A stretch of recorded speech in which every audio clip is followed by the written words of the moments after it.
प्रभाग क्रमांक 13 म्हणजे सांगलवाडी येथून महाविकास आघाडीच्या अधिकृत उमेदवारांना नागरिकांकडून वाढता प्रतिसाद.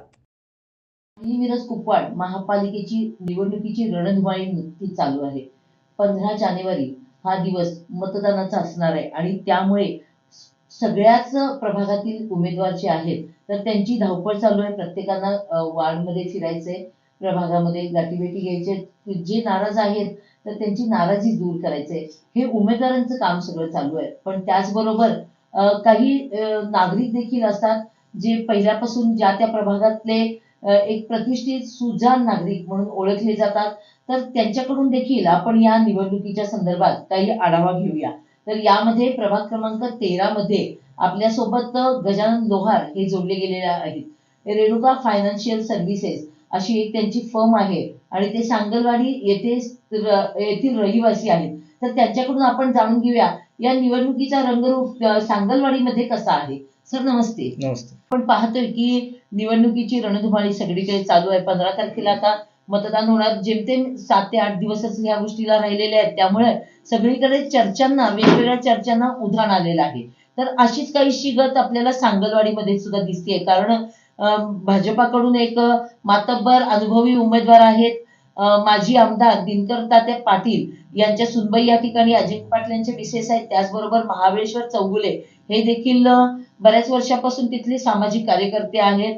त्यांना देखील राजकारणाचा अनुभव आहे. आणि दुसऱ्या बाजूला बघत असाल तर अभिजित कोळी एक युवा नेतृत्व आहे, ज्याला वाढता प्रतिसाद आपल्याला या सांगलवाडीतून जनतेतून दिसत आहे. त्यांनी बरेच शिबिरं घेतलेली आहेत. बऱ्याच लोकांना तो मदत करतो. त्याचप्रमाणे ज्येष्ठांच्या मध्ये सुद्धा त्याचं नाव आहे.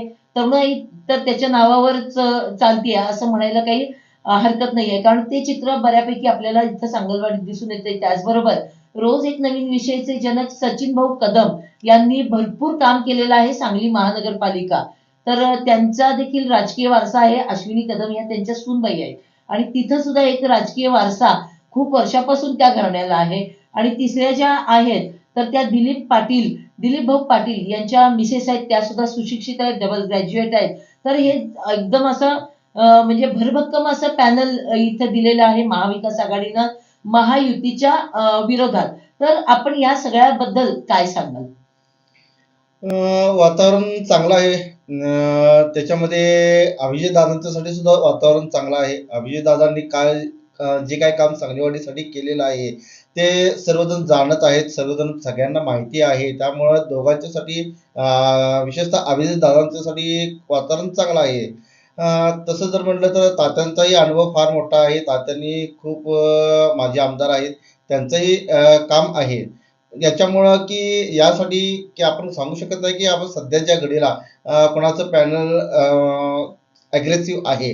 परंतु जर असं जर म्हटलं तर की अभिजित दादांच्यासाठी चांगलं वातावरण आहे आणि प्रचारात सुद्धा ते सध्या आघाडीवरती आहेत. का आपल्याला असं वाटतं की अभिजित कोळी जे आहेत उमेदवार महाविकास आघाडीचे अधिकृत उमेदवार तर यांचंच नाव पुढे येत आहे असं आपल्याला का वाटतंय. गेली 5 वर्ष झालं. भले 2 वेळा यापूर्वी त्यांनी निवडणूक लढवलेली होती. 2 वेळा निवडणूक लढवून सुद्धा ते हरलेले होते, पडलेले होते. परंतु त्याच्यातून ते बॅकवर्डवर न जाता त्यांनी गेली 5 वर्षामध्ये हरलेला असताना सुद्धा, पडलेला असताना सुद्धा 5 वर्षामध्ये परत त्यांनी नव्या जोमानं काम केलं आणि नव्या जोमानं काम करून 5 वर्षामध्ये खूप चांगली उपक्रम सेवा लोकांच्यासाठी त्यांनी दिलेली आहे. त्यामुळे त्या सगळ्या गोष्टींची लोकांना जाणीव आहे. स्वतःच्या पदरचे पैसे घालून ती व्यक्ती आज लोकांची सेवा करत आहे. या सगळ्या गोष्टींची लोकांना जाणीव असल्यामुळे ते थोडंसं चांगल्या पद्धतीनं आज कार्यक्रम चालू आहे त्यांचं.